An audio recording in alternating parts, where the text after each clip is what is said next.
You talk about those addictions and the search for more dopamine hits.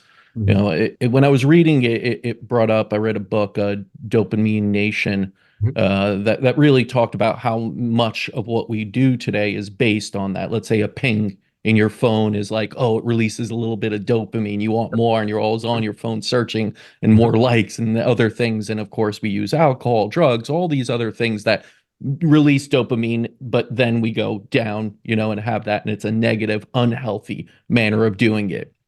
In that book, though, they kind of gave these examples of people who addicts to drugs, the people with the biggest dopamine, needs, how they replaced it with other healthy things that release dopamine, like cold plunging, let's say, which I know you talked a bit and said it's healthy.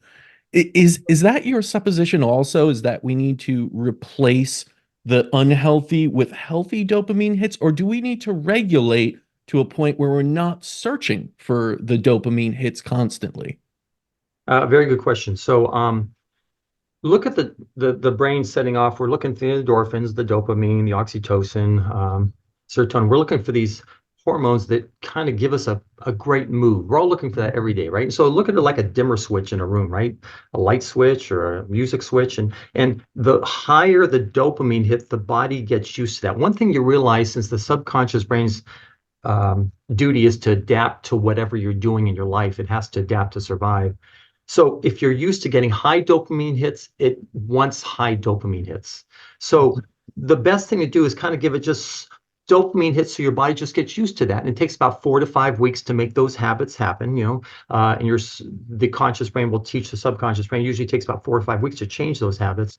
So if you do the exercising, you do the stretching, you do the mindfulness, you do weight training, you get out in nature, you listen to, our five senses protect us, our five senses calm us. So if you use your senses in a way it should, you talk about a lot of that on your Instagram, getting out in nature and walking and enjoying what life is out there for us. You're getting these dopamine hits, and instead of not to say you can't have the alcohol, not to say you can't you know have sugar and desserts. It's just that, again, the more you do it, the more the subconscious brain gets used to it as part of your life. This is what we do now. We have dessert. We need more sugar. We need more gambling. We need more and then you get this addictive nature where, again, you're losing the tug of war to the craving system you built up in the subconscious brain.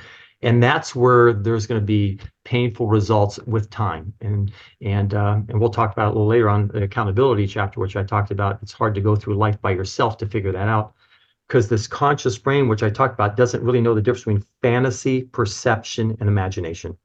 That's And right. that's why athletes have coaches. And athletes have coaches. Coaches manage the perception of the athlete. You can only imagine the chaos in pro sports without coaches. The athletes would be down by 40 points thinking they could still win the game. No, no, timeout, sit down. Coach, we're up by 12. Why did you call a timeout? Because you were up by 26 points and now you're up by 12 and you're going to lose the game.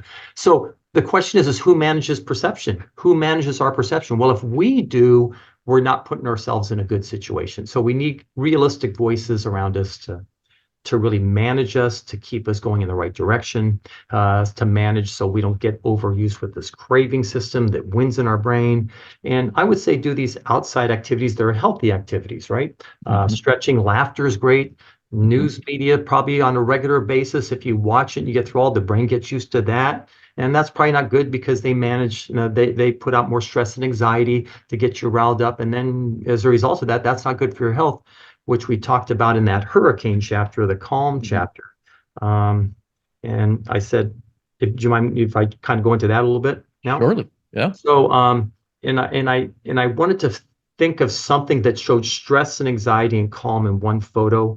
And I thought of a Category 5 hurricane, because most people live in these outer band of the Category 5 hurricane, and they becomes their normal. That's what they taught themselves, unintentionally, but that's how they taught themselves. And now they go through this life in this high stress and anxiety situation, which is not good for our health. They want to get to a calmer state. They want to get to the eye of the storm, but they think they could get there, but it's a lot harder than they think it is. Their perception takes over. They think they can do it, and it's a lot harder.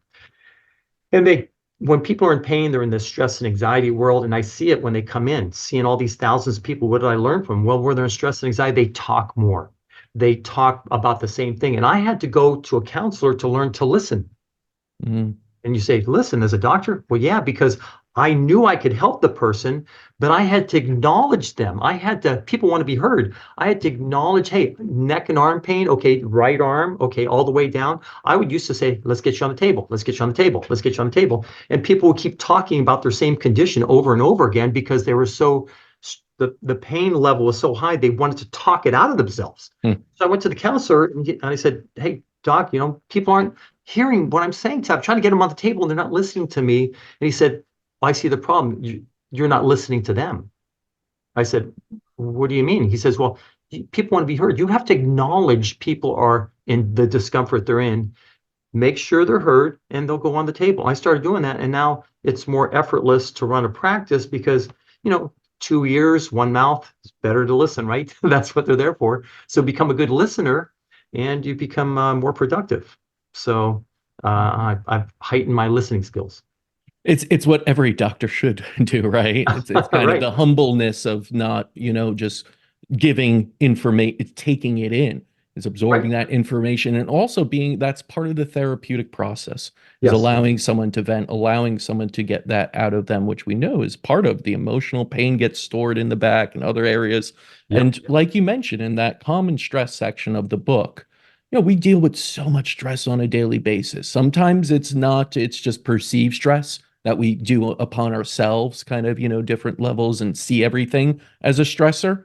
Other times it truly is, like you said, if you watch the news, it is all fear porn. It's made to kind of, be addictive in that sense of keeping you in a fearful state. What's going to happen next? Oh my God, it's the end of the world.